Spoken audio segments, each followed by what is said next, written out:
کا اظہار نہیں کرتی، قاضی کی مجال نہیں کہ وہ نکاح پڑھا سکے۔ ہم خود کھڑے رہتے ہیں جب تک اجازت نہیں آتی۔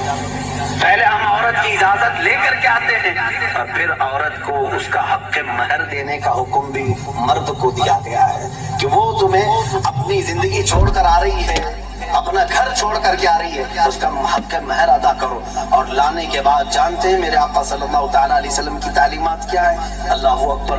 حضور اکرم صلی اللہ علیہ وسلم نے تاکید کے ساتھ فرمایا ہے کہ عورتوں کے ساتھ سختی نہ کرو۔ اپنے آخری خطبے میں حضور نے عرفات کے میدان میں یہ بات تک فرمائی، عورتوں کے معاملات میں اللہ سے ڈرو، حد سے زیادہ نہ بڑھو، عورتوں کے ساتھ اتنی سختی نہ کرو۔ مارنے کو منع کیا، کبھی ان کے چہرے پر نہ مارنا، کبھی ان کے خاندان کو تانا نہ مارنا، کبھی ان کو اتنی بری گالی نہ دینا کہ دل ٹوٹ جائے۔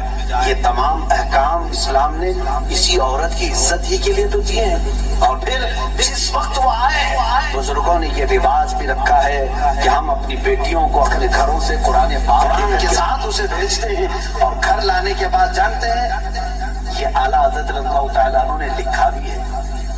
اعلیٰ حضرت فرماتے ہیں جب نئی دلہن گھر میں آئے تو اس کے پیروں کا دھون جو ہے وہ اگر گھر کے چاروں کونوں میں ڈالو تو برکت آئے۔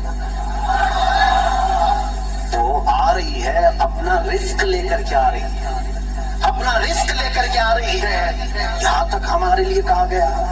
بلکہ دولہے کو یہ بھی کہا گیا، اسی یہ بیان میں ساری باتیں نوجوانوں کو سمجھ میں بھی آ جائیں گی۔ نکاح کی پہلی رات اسے کہا گیا کہ تو اپنے گھر لایا ہے دلہن کو تو سب سے پہلے اس کے ہی دوپٹے کو تو مصلی بنا اور اس پر سجدہ کر۔ یہ حکم ہے۔ عورت کی عزت نہ ہوتی تو ہم مصلی بناتے اس کے دوپٹے کو؟ پہلی رات کہا گیا ہے۔ یہ اور بات ہے کہ معلومات نہیں ہے نوجوانوں کو کہ شادی کے بعد پہلی رات، یہ بھی سیکھنے کی ضرورت ہے۔ علماء سے یہ تمام چیزیں پوچھ لینا چاہیے جس کی شادی ہو رہی ہے۔ دلہن آ رہی ہے تو ہم اس کی عزت ہی کے لیے تو یہ تمام کام کر رہے ہیں۔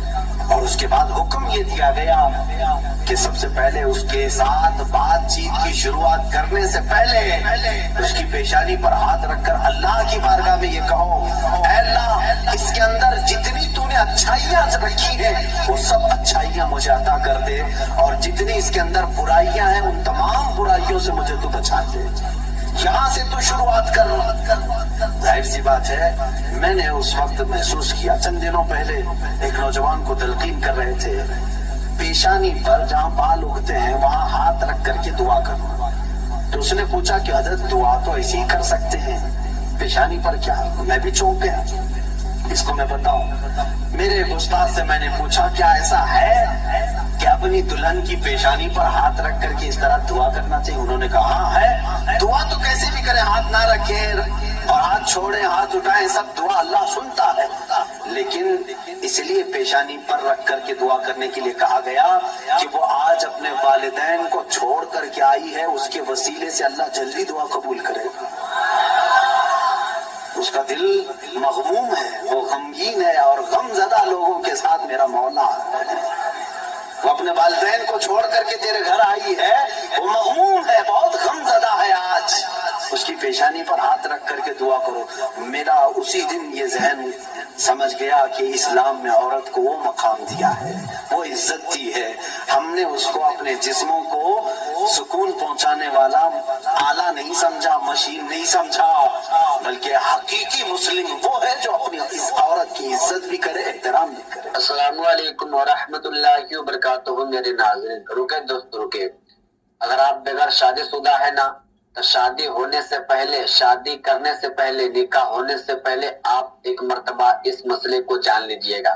آج کل ہمارے رواج میں یہ ہو چکا ہے کہ جب ایک لڑکا اور لڑکی کا جب نکاح ہوتا ہے، جب دلہا دلہن کو اپنے گھر لے آتا ہے، جب شادی کی پہلی رات ہوتی ہے تو شادی کی پہلی رات میں ہم بستری کیسے کرنا چاہیے، اور آج یہ ایک رواج بن چکا ہے کہ جب تک دلہن کا خون نہ نکلے شرمگاہ سے تب تک وہ پاک دامن نہیں ہے۔ تو کیا ایسا بھی ہوتا ہے؟ آپ سب سے پہلے مفتی سلمان اظہری صاحب کے زبان سے بیانات کو سماعت کر لیجیے۔ اللہ کے رسول صلی اللہ تعالیٰ علیہ وسلم نے جو فرامین دیے ہیں، عزیزان گرامی وقار، یہ نکاح کے اس سسٹم کو بھی میں آپ کو بتاؤں۔ کچھ تو وہ ہیں جو یہ اسلام کے خلاف بھونک رہے ہیں کہ عورتوں کے اوپر